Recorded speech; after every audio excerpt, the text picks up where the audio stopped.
सिंदूरी इश्क भाग 25 लंदन। इवांस प्राक्षी को शिद्दत से किस कर रहा था। प्राक्षी ने अपनी आंखें बंद करी हुई थी, दोनों के ही दिल की धड़कनें तेज चल रही थी। इवांस किस करते हुए ही प्राक्षी को अपनी गोद में उठा लेता है। प्राक्षी अपने दोनों पैरों को इवांस की कमर पर लपेट लेती है। उसके होंठ इस वक्त इवांस के बालों में चल रहे थे।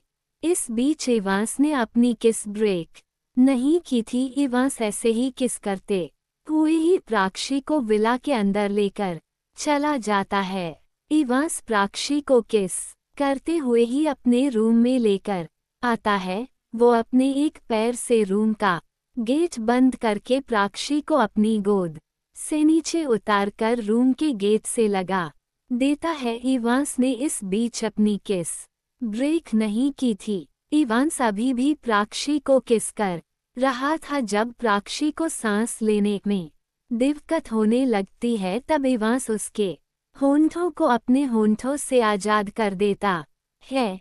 प्राक्षी इस वक्त गहरी गहरी सांस ले रही थी। इवांस की नज़र प्राक्षी के ऊपर ही ठहर जाती है। वो इंटेंस भरी नज़रों से प्राक्षी को ऊपर से नीचे तक देख रहा था। एक तो बारिश में भीगने की वजह से प्राक्षी और ज्यादा हॉट लग रही थी। उसके कपड़े उसके बदन से चिपके हुए थे जिससे उसका शरीर उभर कर बाहर आ रहा था। प्राक्षी को इस तरह से देखकर इवांस अपना कंट्रोल अपने ऊपर से खोता जा रहा था।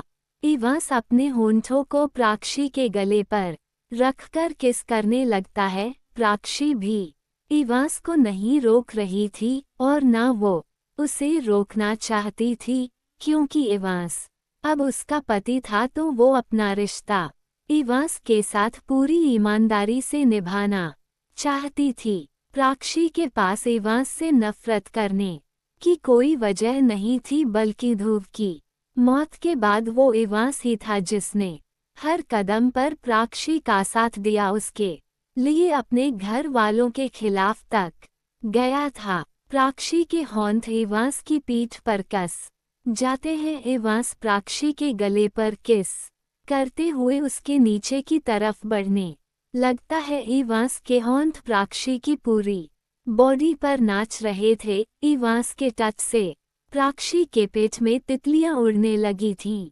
इवांस प्राक्षी के कपड़े एक एक करके उसके बदन से हटाने लगता है। अब प्राक्षी सिर्फ अपने अंदरूनी कपड़ों में थी।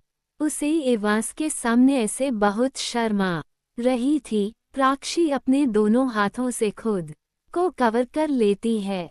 इवांस मुस्कुराते हुए प्राक्षी के हाथों को उससे अलग करता है तो प्राक्षी शर्म के मारे खुद को इवांस की बाहों में छुपा लेती है। इवांस प्राक्षी के बालों को सहलाते हुए बोला, अगर तुम मुझसे ऐसे शर्माओगी तो मेरे साथ रोमांस कैसे करोगी। इवांस की बात सुनकर प्राक्षी की पकड़ और ज्यादा इवांस पर कस जाती है।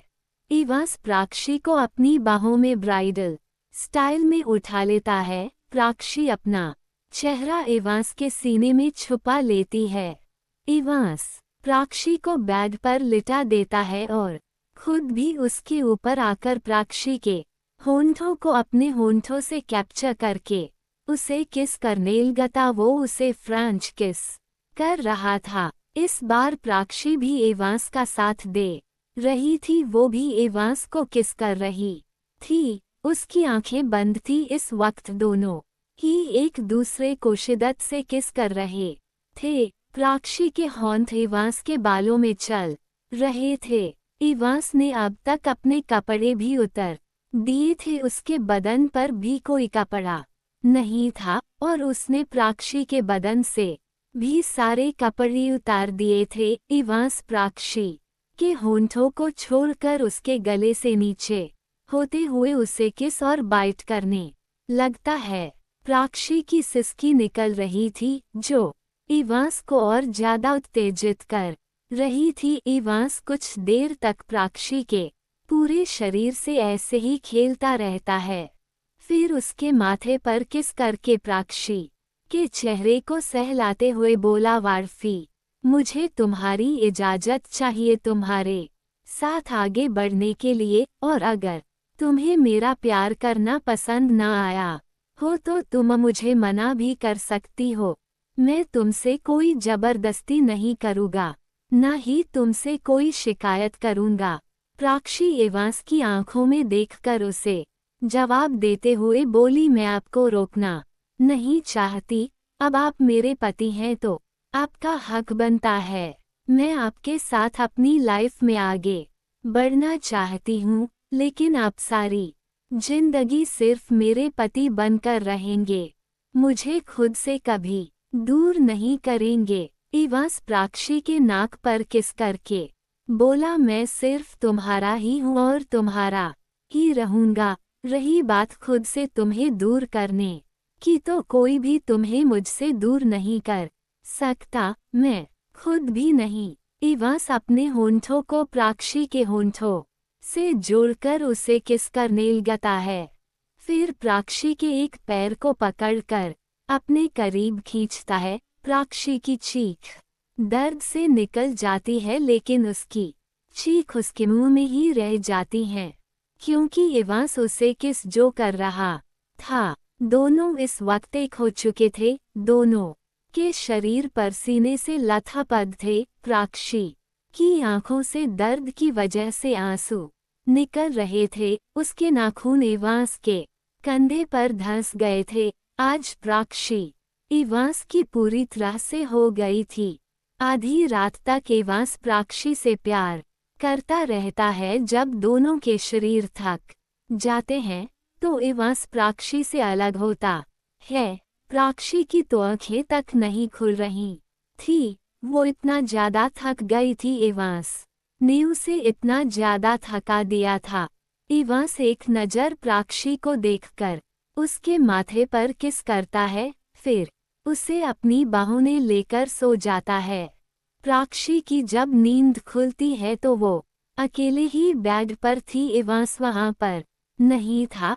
प्राक्षी जैसे ही उठकर बैठती है तो एक तेज दर्द से उसकी चीख निकल जाती है।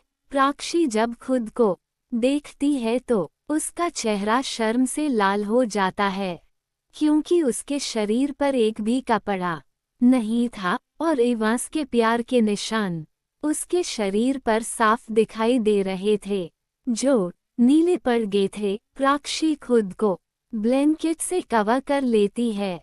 उसकी नज़र कॉफ़ी टेबल पर जाती है, जहां पर 2 मेडिसिन रखी हुई थी, एक बर्थ पिल्स थी और दूसरी पेन किलर थी। प्राक्षी वो दोनों मेडिसिन लेकर पानी के साथ खा लेती है।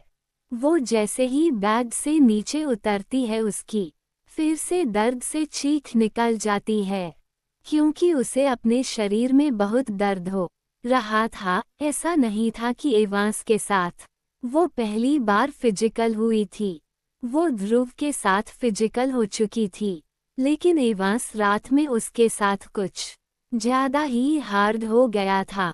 प्राक्षी अपने दर्द को संभालते हुए फ्रेश होने के लिए वॉशरूम में चली जाती है। जारी।